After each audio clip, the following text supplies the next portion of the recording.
In this lesson, we'll learn a karakia aru or a prayer for hunting. Let's get into it. We'll slow it down a bit soon, but let's recite our karakia at full pace first. Wāhia mai rā te urutapu nui o tāne, whawhakia mai rā te tini a whiro, he rongo no tawhiti, he rongo no tauiwi.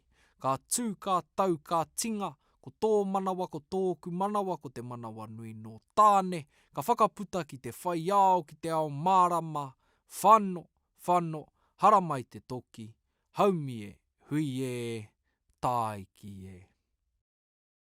Let's slow our delivery of our karakia down a bit, so we can learn and practice what we are saying. Wāhia mai rā te urutapu nui o tāne. Whawhakia mai rā te tini a whiro, he rongo no tawhiti, he rongo no tauiwi. Ka tū, ka tau, ka tinga, ko tō manawa, ko tōku manawa, ko te manawa nui no tāne, ka whakaputa ki te whai ao, ki te ao mārama, whano, hara mai te toki, haumi e, hui e, tāi ki e. And now let's recite our karakia again at the speed it should be delivered.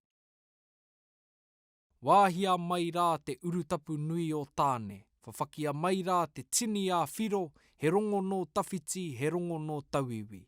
Ka tū, ka tau, ka tinga, ko tō manawa, ko tōku manawa, ko te manawa nui no tāne, ka whakaputa ki te whai ao, ki te ao mārama, whano, hara mai te toki, haumi e, hui e, tāi ki e.